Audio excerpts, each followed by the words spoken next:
Hello, welcome back everyone to our first panel. We had some great interventions this morning in our morning session of speeches. In case you missed that morning session or even just part of it, there's no need to fear because all of the videos are going to be made available to the participants. You'll get an email telling you where you can access all of those videos. But now we're moving on to the discussion part of the day, where we're going to be talking about different stakeholders involved in CA, about their takes. We're going to hear about their experiences on the ground and kind of their vision for the future. How can CA make a difference in terms of agriculture? So, great. So we have all of our panelists here now. Let me introduce our panelists to you now. So this is our panel of farmers from around the world. These are people who are using conservation agriculture on the ground and can tell us about the individual circumstances that each of these people face. So we have Yuting Pan from China, Sarah Singla from France, Kofi Boa from Ghana, and Roberto Peiretti from Argentina. Welcome to all four of you. Sarah, I would like to start with you. When we're talking about different geographies here, obviously the take-up of CA is different depending on the country you're looking at. So what has been the take-up of conservation agriculture in France?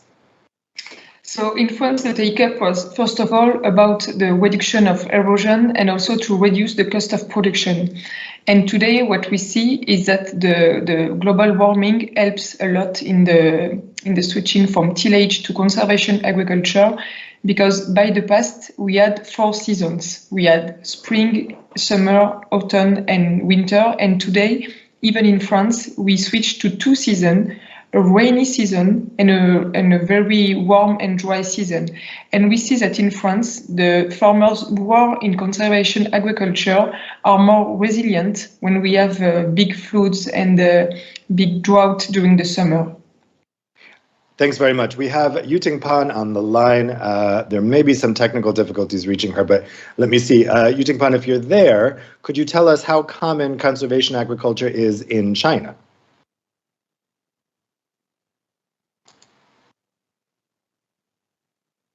No, okay, so I think she can't hear us. Let's go next then to Roberto Peiretti from Argentina. Roberto, can you tell us about the use of conservation agriculture in Argentina?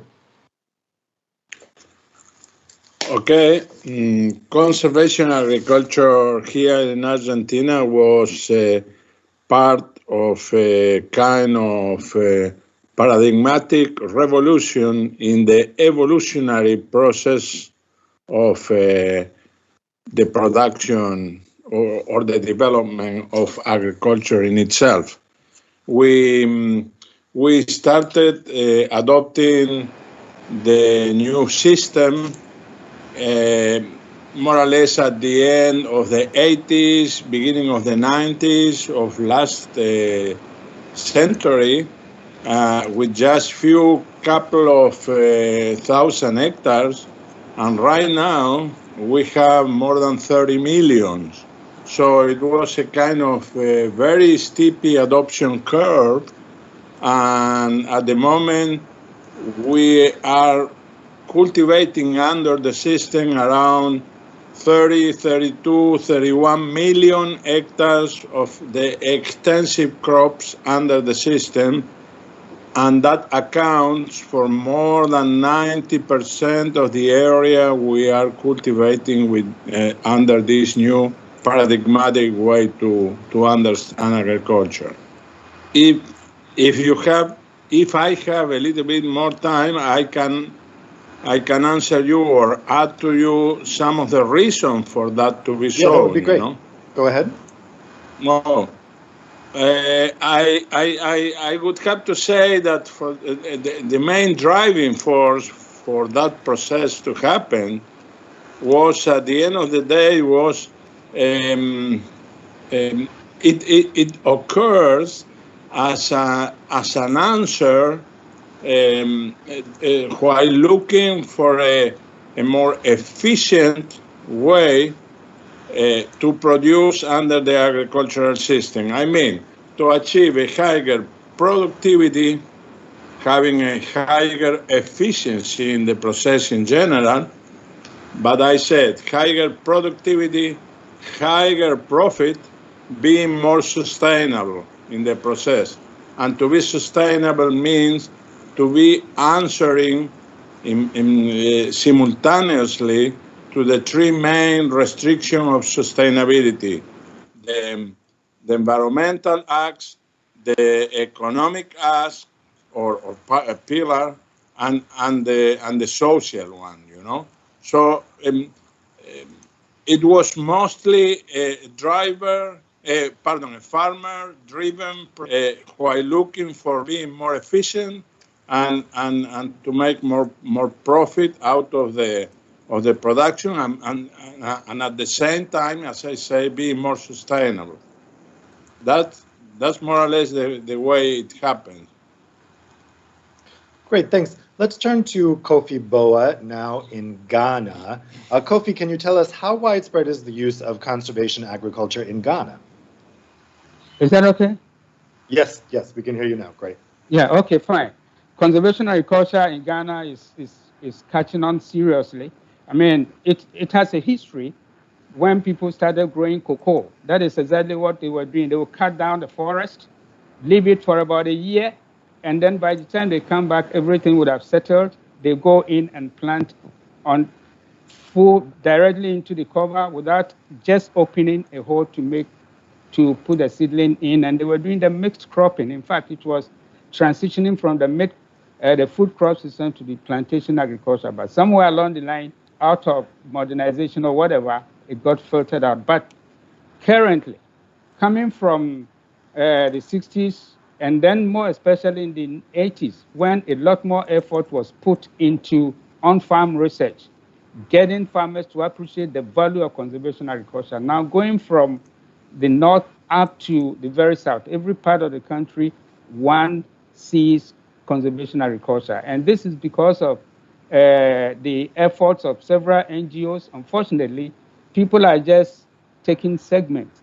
But then, with the coming in of the Center for No-Till Agriculture, of which I'm the founder and the director, we've been able to package CA in such a way that all the three principles have been put together, and we have this center that is showing people the value of having all three principles on the ground. And now, all crops, every crop, and even tuber crops, currently, all crops are planted, and every crop that is planted in the country can be planted under conservation agriculture, contrary to what people believe. And more now, especially rhizomes like ginger, which traditionally requires digging before planting, and even at the time of planting, digging is also planted under no tillage, full of cover in the CA system. So conservation agriculture is now known all over the country, but we are looking at a situation where we will have the opportunity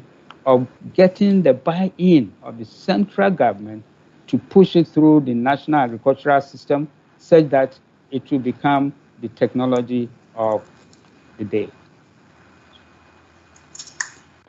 Great, so I'm going to try Yuting Pan again. Yuting Pan, can you hear me?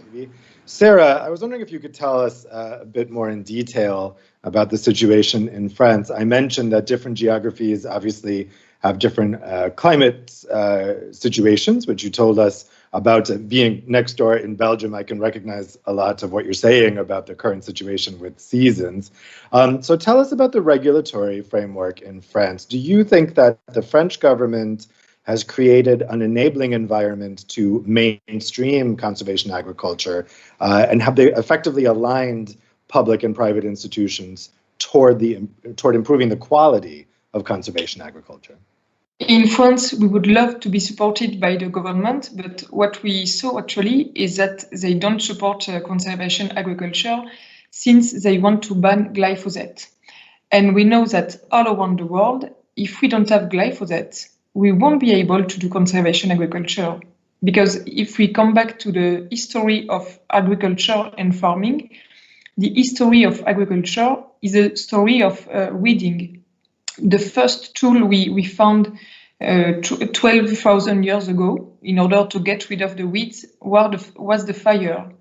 Then the second tool we found was the plow, the tillage. And the last tool we found is the chemical aspect with the glyphosate.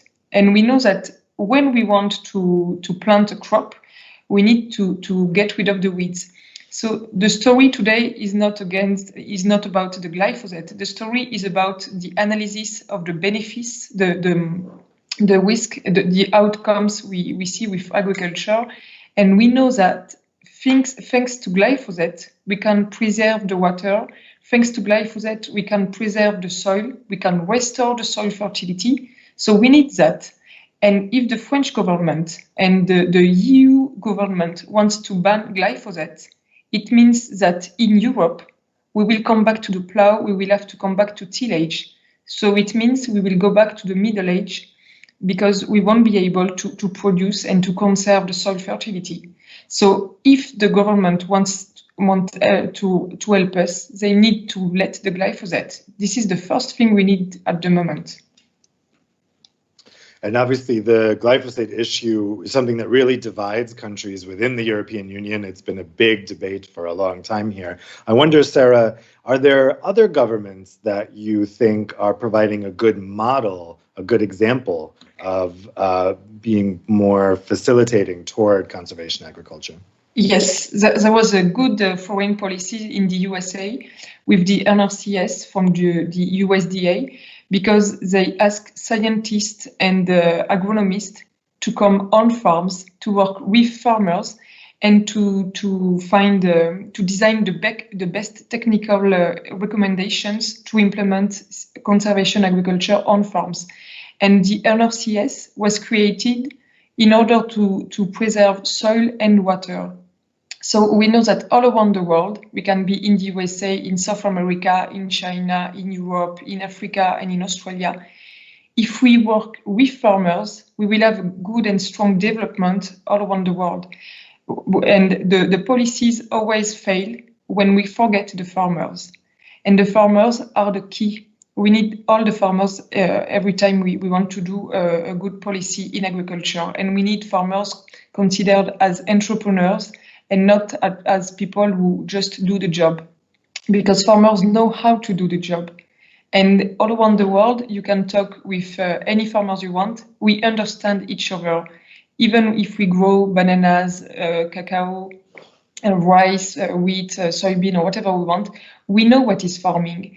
And today we have good example of farmers organization. We have APRESID in Argentina, we have APAD in France, we also have the GCAN, which is the Global Conservation Agriculture Networks, which helps farmers to discuss and to implement conservation agriculture all around the world. So we need farmers at the beginning if we want to have good policies.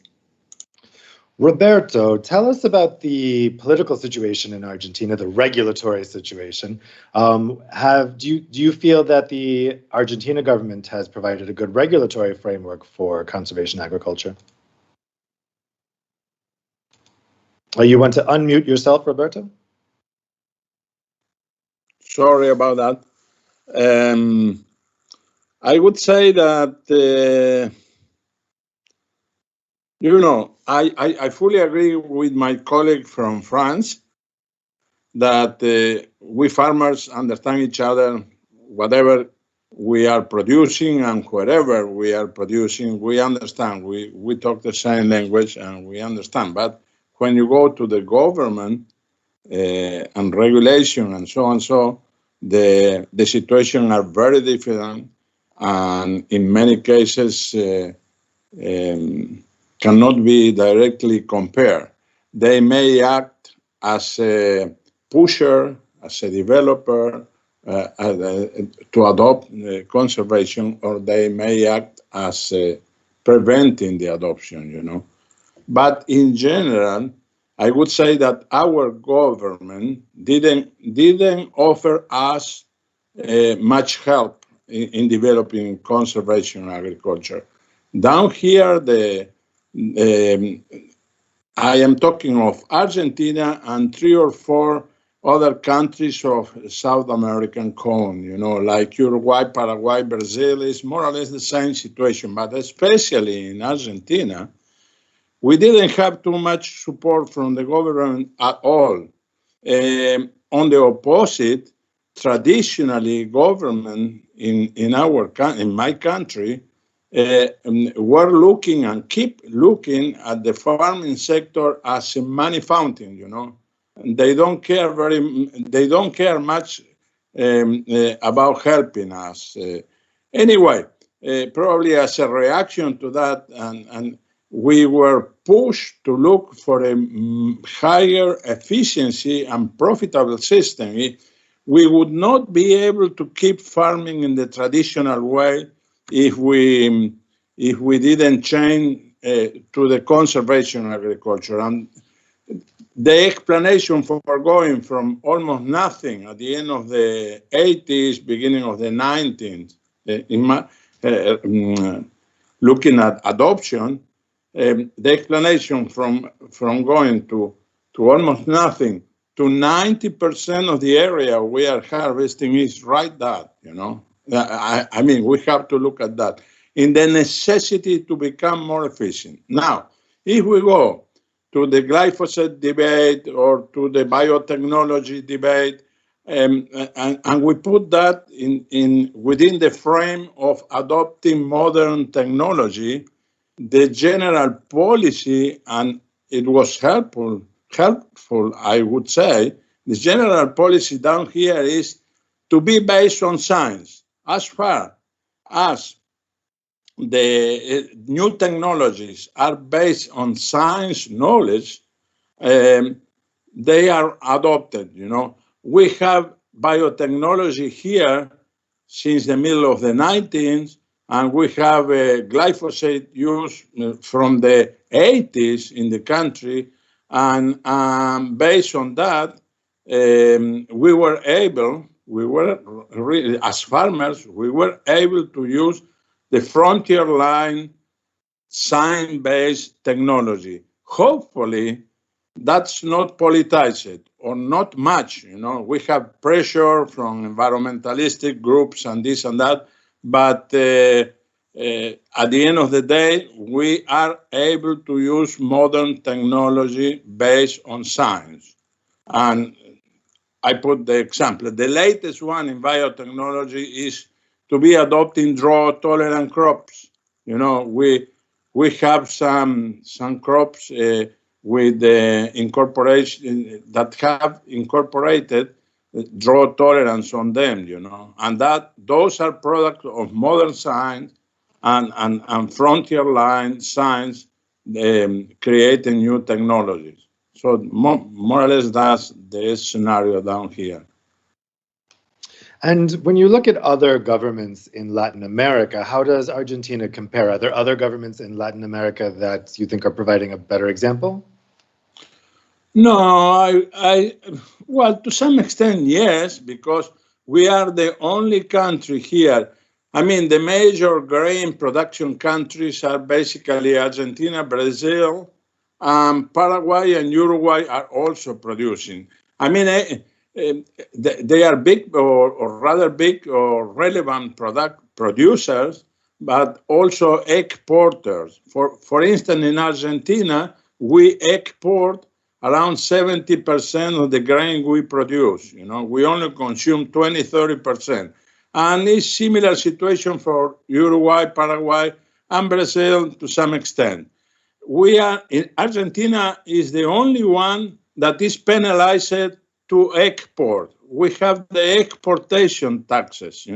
We are normally, as farmers, penalized with 20 to 30 or even more % of the international value. If we export, we will have in our price cut 20-30% of the international value.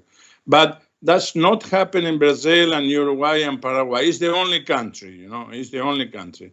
But still, we need to be more efficient if we want to stay alive as farmers within that harassing environment, from the economic standpoint.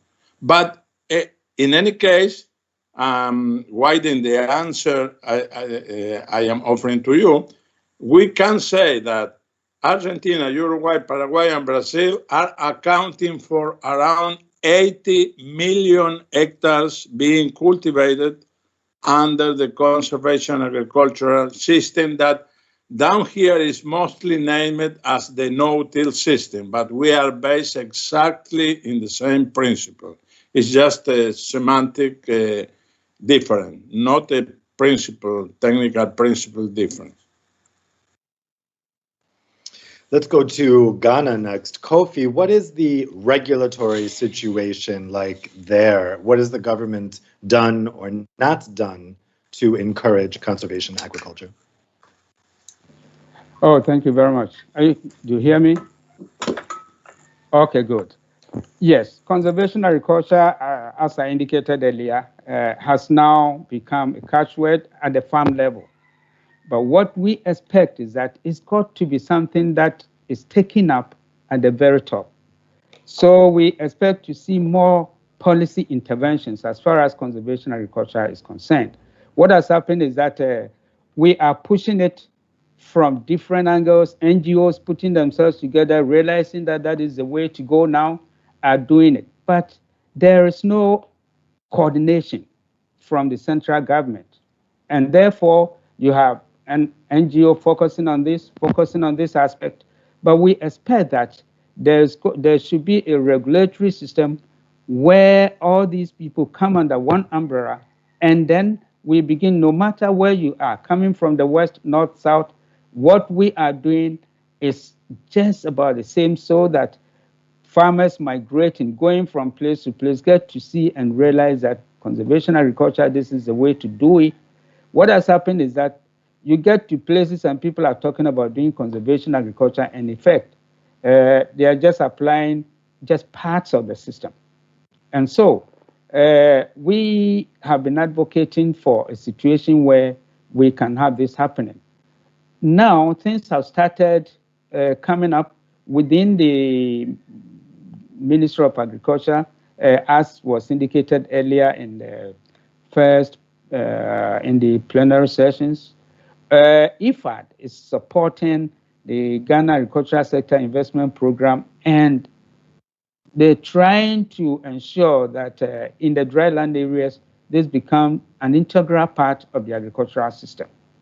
There is so much also coming from the GIZ, but what we expect is that all these will be put together, and then at the very top, at the national level, it becomes a policy. That is not what we are seeing now. And so as much as conservation agriculture is being pushed by local and international NGOs from different angles, we want to see an effort by the government to coordinate this, consolidate the efforts of all these organizations, so that people will be, in a way, directed as to how things are happening, so that we don't have that much duplication.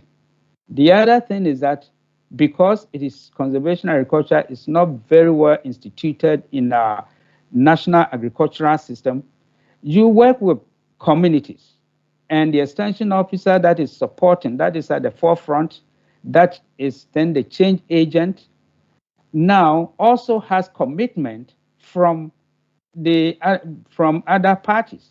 So it becomes very clumsy. Working through an agent, showing conservation agriculture, and the same agent then will also have to service other parties coming in, pushing technologies that are at variance. For instance, we have situations where the government continues to bring in machinery, tractors. But you ask yourself, what percentage of the equipment is tied to conservation agriculture? There is still so much of the plows and things coming. These are some of the things that we are seeing, contrary to what a lot of us are talking about. And at the ground level, everybody sees that this is the way to go now. And so we want our government to be more responsive to the needs of the people on the ground.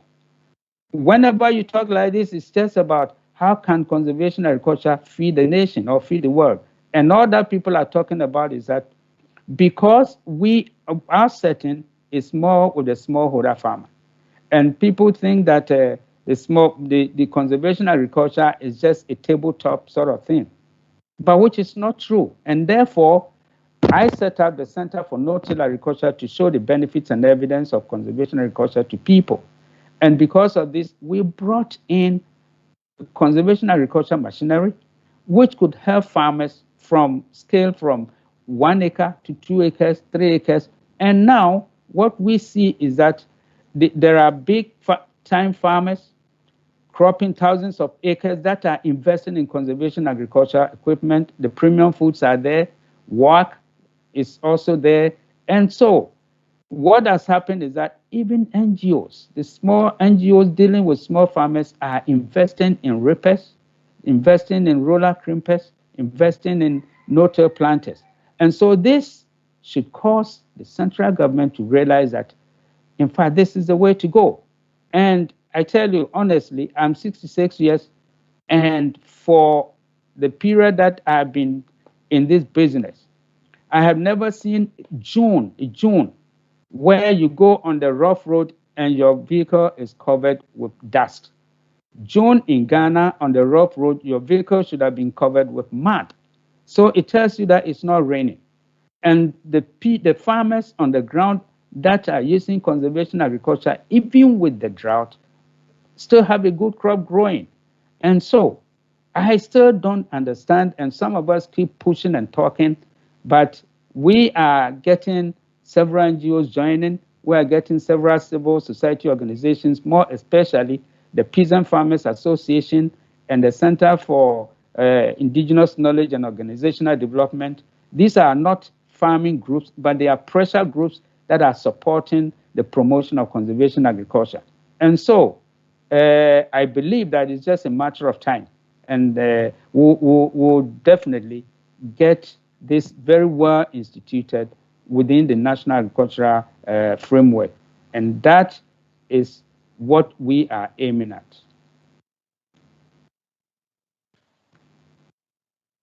So let me ask you a similar question I asked to the others. In terms of your region in Africa, are there other governments that you're looking at that you think are providing a good example within the region of promoting conservation agriculture? Yes, for sure. I mean, we can talk about Ethiopia.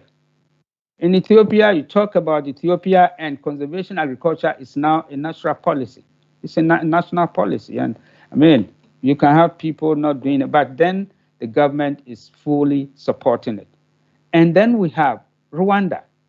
You get to Rwanda, and currently Rwanda is the only African country that has set up a university dedicated to producing students, professionals at the degree level. So people are going to come up as people having BSc, a 4-year BSc in conservation agriculture. So when all these students are out, they fill the system and be pushing conservation agriculture. In fact, when they have gone through about the graduated, even about the second batch, the second cohort, it means that there are going to be so many experts, people that know the theory and practice of conservation agriculture and are going to push it out all around. So this is a very good initiative, and I think that several nations, several African countries have to copy that, because once we begin to turn out people that have been trained for 4 years in conservation agriculture and then are doing it, supporting farmers with knowledge, this is the way to go. And so there are other things happening in Kenya and other places, just like it is coming up slowly in Ghana, but Ethiopia and Rwanda, I hold them very high. Well, Sarah, let me ask you, when we're talking about what role farmers should play here, because I think you'd agree, coming from the bottom up, farmers really have the expertise, but sometimes it's hard for them to implement the big picture changes that you need to change whole agricultural systems, right? It's a lot to ask of individual farmers to change the whole system. So what should be the role of farmers in making this change? What can they do? What could they be realistically expected to do? And how do they fit in to those decisions which are taken by a mix of private actors, public actors, and whole systems? What we see is that farmers are the main people in this the big change. One more time, as we are farmers, we complain because the civil society comes and asks us what to do, whereas they don't know how to implement things. We know how to implement things. We are farmers, so we are at the core. We are deep inside in this change. What I see also all around the world and even in France is that if we want to have a big development, we need to work with farmers, for farmers, and on farms. We need scientists to be in the fields. We don't need farmers to go to the labs and to know how to do it and everything. We need scientists with us. Yeah. And if we do policies with farmers, for farmers, and on farms, in this case, we will have a good development because the goal will be to help farmers and not just to develop conservation agriculture or whatever we want. And we need to focus on the results, not on the means, because actually many policies are made just to focus on means, what to do, what not to do, but we never look at the results at the end. If we only look at the results, then it will mean that we will let a lot of freedom to farmers to do innovations and to find new solutions in order to eat these results. So it also means that in the development, we need to do transfer knowledge from farmers to farmers and to train people, like Kofi Boa said, because we need to train young people and old people. If we train the young people in school, in university, then conservation agriculture will go very fast. Kofi, I think I heard you agreeing with that. Would you agree with what Sarah said? Yes, for sure. Perfectly. I agree with Sarah, and I thank her very much for re-echoing this. You see, a lot of the time, there is so much emphasis on the research and extension and whatever. But what I have realized is that there is so much that is known already that can easily be implemented at the farm level. But you see, focusing so much on research and extensionists, what has happened is that, especially in our part of the world, these are a group of people who have just secured employment, and they are working for their salary. And so whether the soils are still eroding or not, they don't care. But the farmer cares. And so what I see is that a lot more has to happen at the farmer level. And I used to work in the research sector. I was working at the Crop Research Institute of the Council for Scientific and Industrial Research. But coming on my own, several years to push for what I believe in, my thinking has changed. The way I do things is different. Now I'm a farmer, and I look at results, like they said, not the means, because there are several ways to get to the results, and the means are there. Still developing means, but there are several means that are already there that can give us results. So the result is what is happening. But what I realize is that for us farmers, especially those of us who by tragedy, by trial and error, or by perseverance have seen the value of CA, we are the people that have to show it to the whole world, because we will never ever sound convincing enough if we have nothing to show.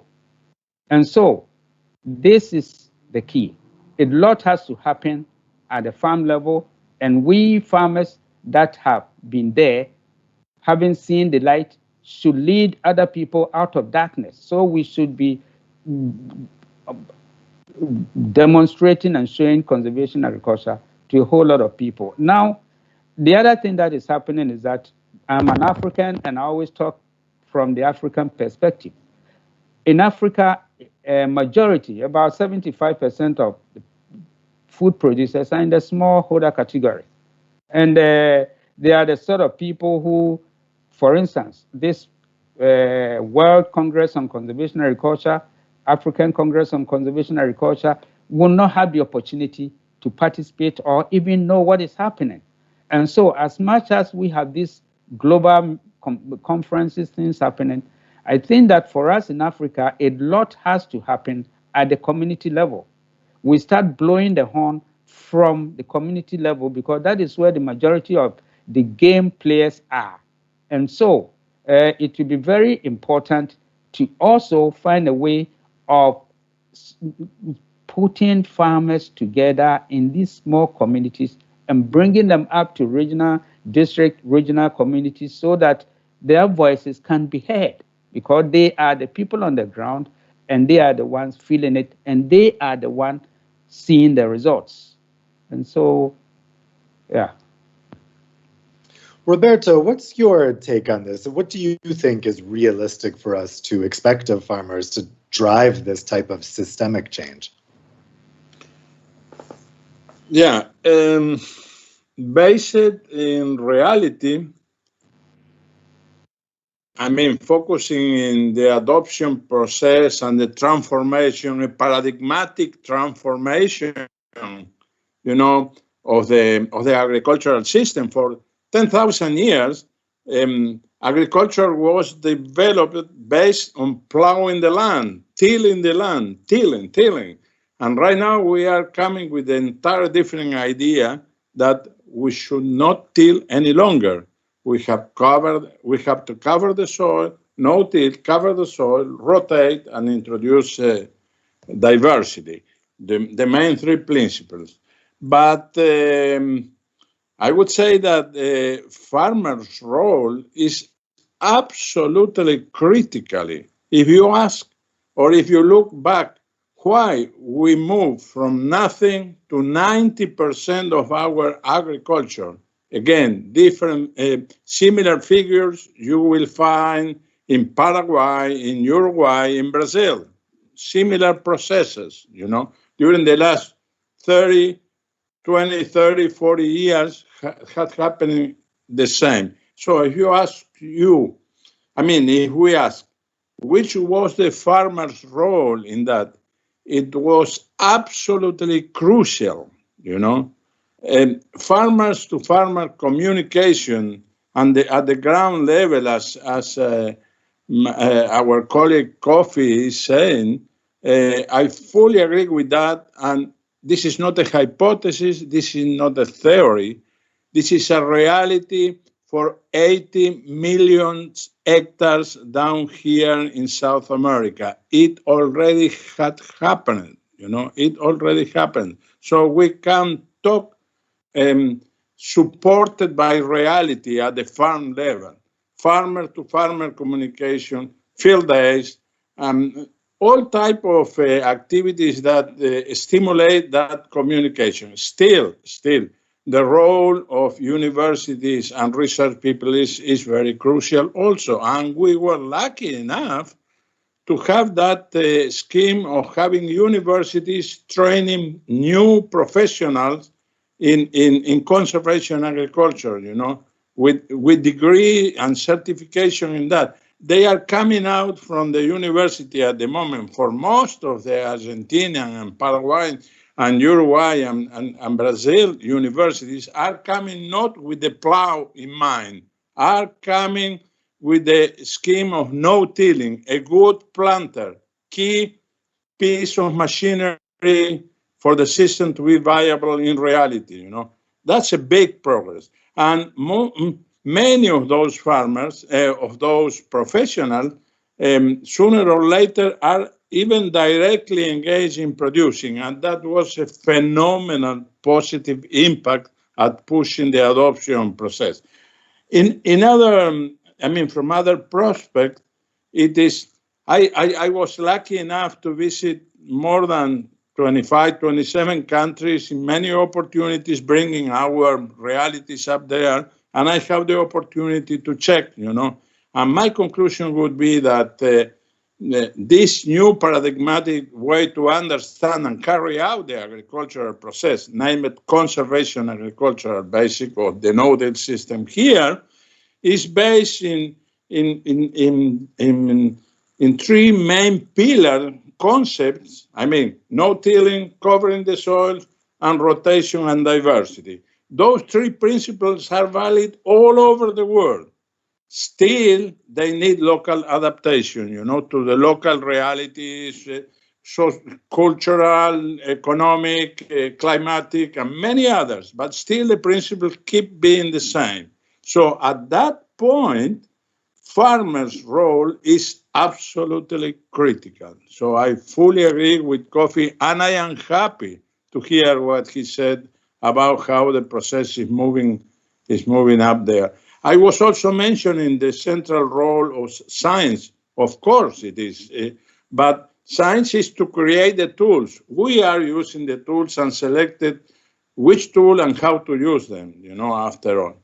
So I don't know if I answer more or less, or if I am able to give you somehow a picture of which was happening down here and why it was happening. We farmers see things that are happening. Sometimes we cannot explain why they are happening, and there is where we need science or scientific people, but not the other way. They will not come to us to say what we have to do at the farm level, because they just don't know.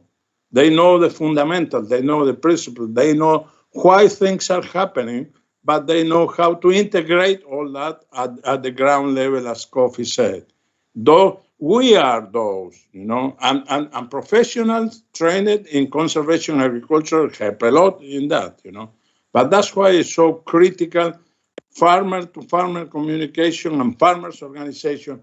It was absolutely critically down here, and was one of the elements that really pushed our transformation of agriculture, not only in Argentina, but again, in Brazil, Paraguay, and I am talking about 80, 90 million hectares down here. Yeah, communication is really key there. I have one more question for Sarah, and then I'll take some questions that have come in from the audience.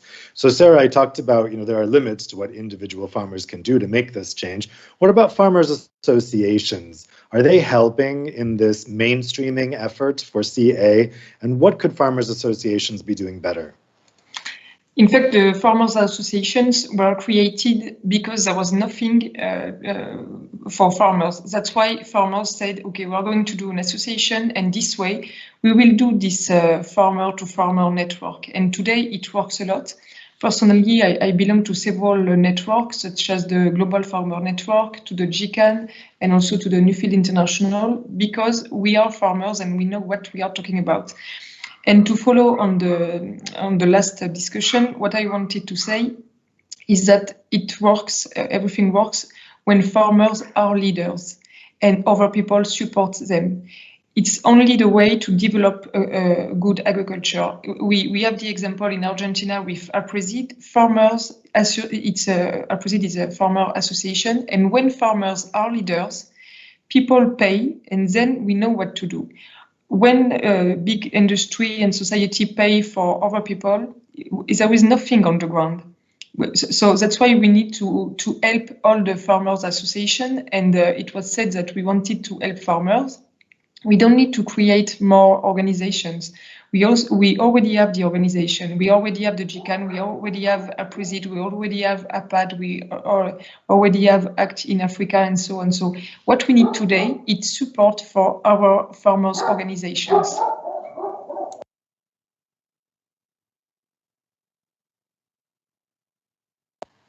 I think the dog agrees, I can hear in the background. So let's go to some questions that have come in from the audience. So we have a question for Roberto here first. So the questioner asks, this is a questioner from Homie. The questioner's name is Homie, rather. So for Argentina, which are the concerned crops? So which crops are you using CA for?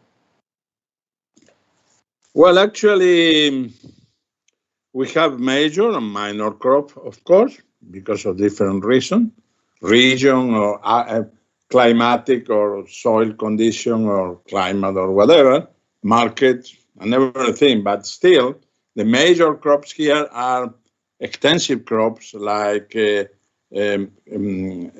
corn, soybeans, sorghum, wheat, barley. I mean, winter and summer crops.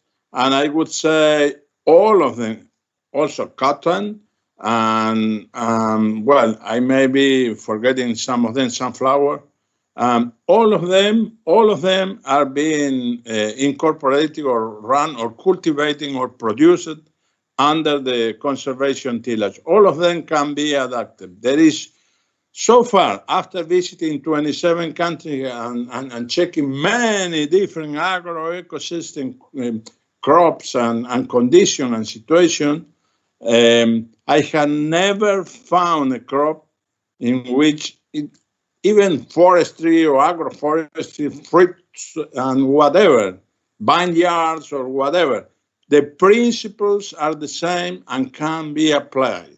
They need to be adapted to local conditions, to local crops and so. But if you don't till the soil, if you cover the soil, and if you rotate or introduce more species, you will be definitely improving your farming system, no matter which climate, which crop, or whatever, you know. And also, my colleague from France was mentioning upper seed. It's exactly like that. In Brazil, in Uruguay, in Paraguay, there are similar organizations. As a matter of fact, I was one of the founders of APRESID, actually, you know, many years ago. We started working as a group at the end of the 70s, many years ago, for good or for bad, you know, because it means that I am somehow old, but still we have done. And the basic process, just a few words, the basic process is to stimulate the farmer to farmer and the farmers organization is to give support to them at the very beginning to stimulate the process. But for that, the detection of leader farmers, innovators is very critical. Once you have them, you may support them for them to start gathering and setting a farmer organization and stimulating the whole process. Also, last but not least, is to get engaged the whole chain, you know. I mean, the providers, the machinery, machinery factories, and all the other actors, you know, get to support these farmers' organization creation actions and stimulate the farmer-to-farmer communication. I don't know if I answered. Yep, I think that's great. So the next question is for Kofi. This question comes from Sunil. With conservation tillage, conservation agriculture, did you experience a reduction in weed pressure that helped you reduce the use of herbicides? You're on mute, Kofi. Thank you. Yes. Yeah, in reality, pre-plant weed control is one of the serious things to be concerned with when getting into conservation agriculture. Now, what has happened is that in our part of the world, industry for a long time since the 90s and now has become so strong that glyphosate is almost everywhere, even in the villages, and also people have been using glyphosate. And in fact, there was a project introducing CA that also relied on the use of glyphosate, and that was in the very, very early 90s. And a lot of people got to realize that it was necessary to use glyphosate to kill the weeds and then be able to get in to grow things. But the other thing is, if one is able to establish a good plant stand, then the canopy effect and things will bring the in-crop weed control down. But for pre-sowing, glyphosate has been a very major input, and it continues to be so. What has happened is that from my organization, we have introduced conservation agriculture, the use of cover crops, and that is where we are now making some inroads in terms of bringing down the value of cover glyphosate. where there is, in the fallows, we have cover crops that sit well in the fallow system when no food or commercial crop is growing. And also we have some that cohabitate with crops, like when we have planted a crop like maize, sorghum, millet, we're able to push the bush type of cover crops, like the bush type of mucuna, cannabidia, in there to suppress the weeds. So in that situation, immediately after the main crop is harvested, all that one has to do is just bring down the cover crop and plant directly. But in reality, glyphosate played a very important role in the initial stages of the conversion to conservation agriculture, and now it is still the same. In Ghana, glyphosate is not banned. There is so much that people are talking about, pressure groups and things, but then, at the farm level, nobody controls the farmers. And then also, it has not come as a policy from the government that nobody should use glyphosate. So, as much as possible, glyphosate is still being used, has been used, and is still being used for pre-plant weed control. However, we have brought people's mind to the integration of the use of the cover crops, and that is also coming up slowly. Okay, our next question comes from Susan. I'll let whoever would like to answer this. So Susan asks, conservation agriculture is the best technology in conserving our soils.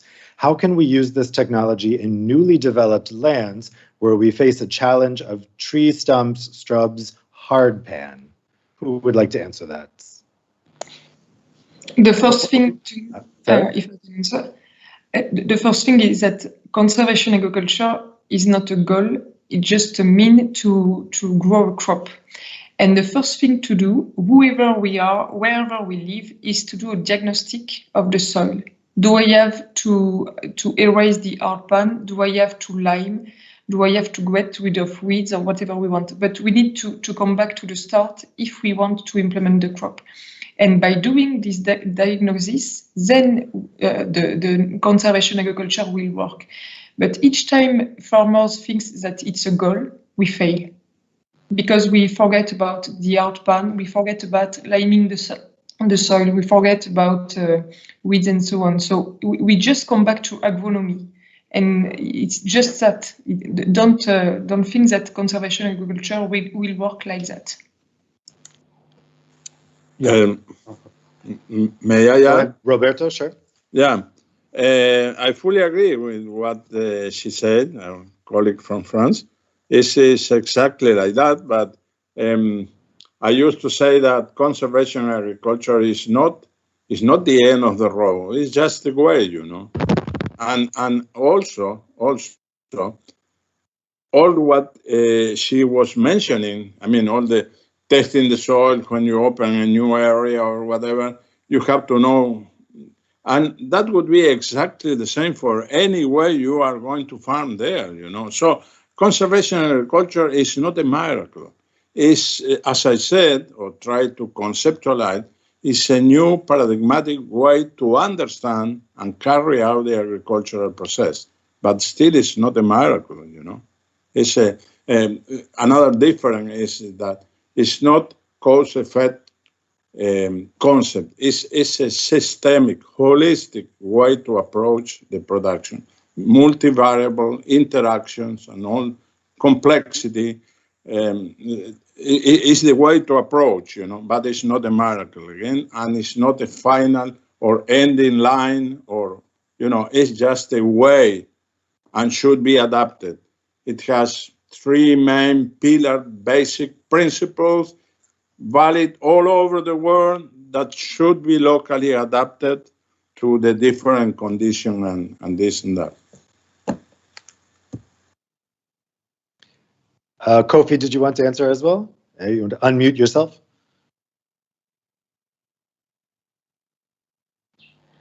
Yes, all that has been said, very true. And what everybody should understand is that we are in situations like this, what you have to do is to create good conditions for conservation agriculture to exhibit its potential. And so, I mean, you can have the very best vehicle going on the road, but if the bridge is broken and it's not fixed, there is no way that good vehicle is going to get you over the road. I always use a lot of humor in my teachings. And in a situation like this, I tell people, you know, Cristiano Ronaldo and Lionel Messi are the best footballers in this country. But for them to exhibit their potential, you have to give them a playing pitch which is perfect. If you bring Cristiano Ronaldo and Messi to my village soccer pitch, my village team will beat them because the condition is not right for these guys to exhibit their potential. So in a situation like this, if we have initial problems like hard pans, after all, we've got to break the hard pans before we initiate everything. 3 stumps. I mean, if in the manual system, fine. In the very small holder system, one can go around where we're not using machinery. But when you're using machinery, you need to get the stumps up. And so, fine. Conservation agriculture will give you the best, but we should always, in the initial stages, ensure that the playground is right for conservation agriculture to exhibit its potential. Okay, we have another question. This one comes from William. I want to ask something to the farmers of CA. How do they manage their crop from the different perennial weed to their crop? Because conservation agriculture does not allow for plowing the land. Some selective herbicide hasn't done well. For example, maize production and perennials are difficult to control. So how do you differentiate between the different types of agriculture on the land? Anyone want to take that? We will destroy the perennial with other herbicides if it's not glyphosate. But once again, like Kofi said, we need a good pitch at the beginning. So if we have perennial weeds, we need to get rid of these perennial weeds at the beginning. And when we are talking about resistant weeds, it's not because of the glyphosate. If we have resistant weeds today, it's because there is a lack of rotation and a lack of cover crop. But since you use a good rotation and you use cover crops, then you don't have resistant weeds. On my farm, I haven't used on some fields no herbicide since the beginning, just because of a good rotation. So it means that thanks to glyphosate and thanks to conservation agriculture, we will also reduce the herbicides on the farms. Yes, Roberto? Yeah, I fully agree again, but probably I can add some extra concept. It's absolutely true. First, resistant weeds or whatever, resistance to disease is a process as old as agricultural is, you know. You know, fighting with rust on wheat is right with us from the beginning of agriculture. The difference is the speed that those phenomena happen. After all, are a natural phenomenon of variability, natural mutation, and this and that. But still, when we use different technical tools like herbicide or some others, you know, we do not use them in the correct manner. We put too much pressure, and we may speed that selection process in the appearance of resistance, but still it's a natural process, and we have tools to manage, like rotation, of course, competition, you know, row spacing, different varieties, different planting days, also allelopathic effects of some crops. Sometimes the cover crops like Avena strigosa is very allelopathic to weeds. You know, you may be seeing clearer lands even 1 or 2 years after cultivating that as a cover crop. So there are many tools that have to be integrated. Again, systemic idea, not linear, not one action, one effect or reaction, but it's a kind of interaction, and we must use we must understand that and use all those tools we have at the maximum, you know. Okay, so the next question comes from Turi. It's a question for Roberto. Has Latin America reached its CA area limits? If not, how much can it still expand? And Turi also has a question for Sarah. Why is Europe lagging behind? So Roberto first. Well, we did not reach the maximum. I mean, the adoption for different countries, for these countries I am mentioning, basically, again, Argentina, Brazil, Paraguay, Uruguay, are to some extent the main grain producers down here, not the only one, but the main. And those countries were leading the adoption of conservation agriculture. All of them has between 80 and more than 90% of the area they are cultivating under conservation agriculture already. Now, there is another phenomenon. We are not cultivating all the land we can cultivate. So we can grow in area if the demand is asking much for more. We have two ways: to increase productivity, to produce more, or to increase area. If we look at the past, both phenomena happen at the same time. And there is still spare land down here to be cultivated if needed. Otherwise, it wouldn't. What do I mean if it is needed? If the world is asking us for more. If there is no market, there is no expansion, there is no production growth. But still, there is room to keep growing in the adoption of conservation agriculture, and there is a big task to be done at improving the quality of conservation agriculture. It's not a final road, you know. It is always evolving as new knowledge is coming into. From the holistic standpoint, we can still be evolving a lot in the quality of the conservation agriculture in itself, the way we implement at the farm. Always there are new things. Right now we have drought tolerance in the crops to be incorporated. You know, it's a new revolution. It's tolerance to abiotic limitation. We didn't have this before, you know, and it's very effective. It's just an example. Sarah, the question on Europe lagging behind?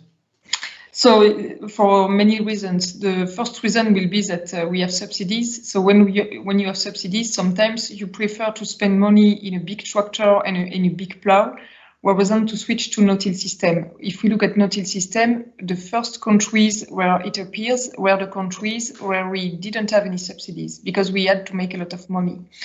The second reason why we are behind, it's also for political reason. Because today I train a lot of farmers in France and most of them tell me every day, why should we switch? Whereas the government want to ban glyphosate in France or even in Europe.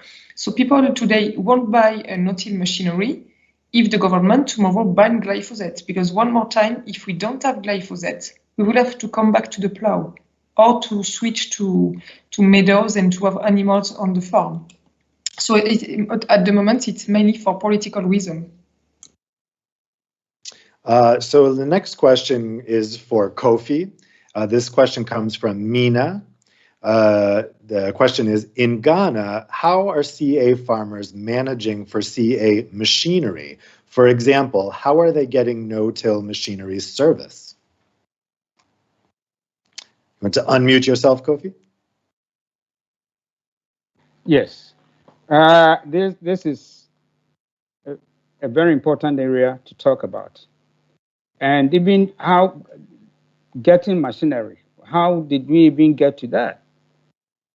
Until I started seriously about some 5-6 years ago, bringing people's mind to the use of machinery in agriculture, in conservation agriculture. The biggest challenge I had, and even from people within the Ministry of Agriculture in the Agricultural Engineering Department, who were supposed to even know better than me, were fighting me seriously. Because when I started talking about CA and no-tillage, they thought I was anti-mechanization. And these are people who should have known better, but you see, they equate mechanization with plowing. And therefore, if you are not plowing, then you are not doing mechanization.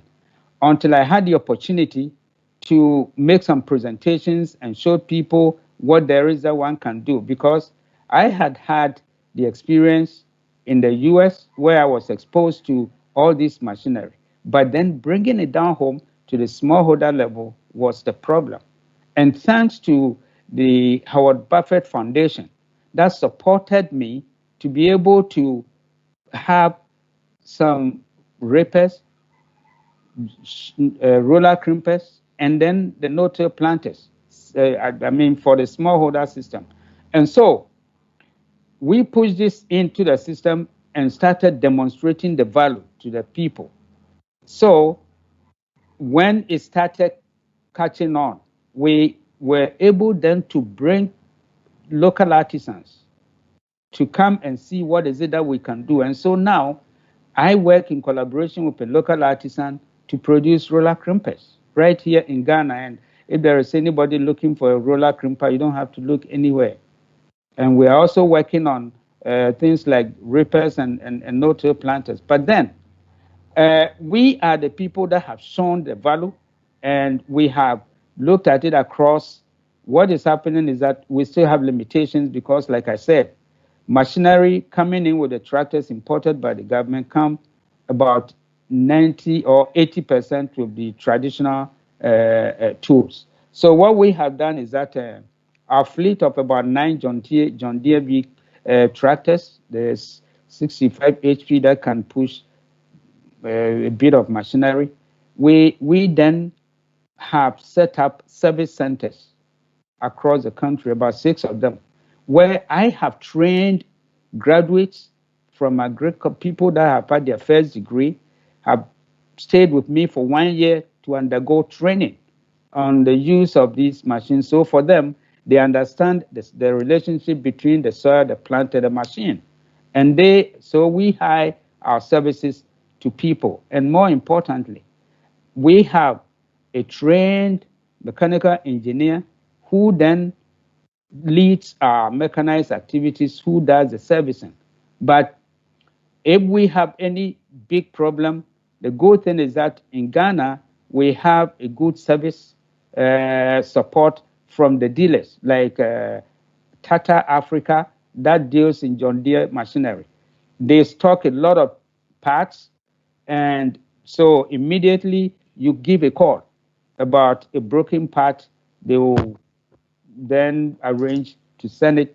Or if they don't have it, they give you about 2, 3, 4, 5 days, they bring it down from South Africa. So but the key thing is machinery is not everywhere. We have shown how it can help, and we know how to run it. We are teaching. We are running short training for operators so that we can have several people that understand the concept. And then the good thing is that we have NGOs that are now investing in CA machinery. The Vibrant Villages Foundation are investing so much in the use of in reapers. We have a GIZ project that is also bringing in several of the CA equipment. And then we have the Ghana Agricultural Sector Investment Program, the Climate Change and Adaptation part of it, funded by IFAD, that is also in bringing in CA-friendly equipment, starting with the jar planters and progressing to engine-driven equipment. So it's at the low level, but we have introduced it. It has gotten recognition. We are pushing through, and others are joining in. Great, thanks a lot, Kofi. Well, that's all the time we have for today's panel. I want to thank the panelists for some great answers. Also, thanks to the audience for asking some great questions. We didn't have time to get to all of the questions you submitted, but I'll keep them in mind for the next 3 panels, which we have after the lunch break. So we're going to have a lunch break now that will last until 2 o'clock. And then at that time, we're going to go to our next panel.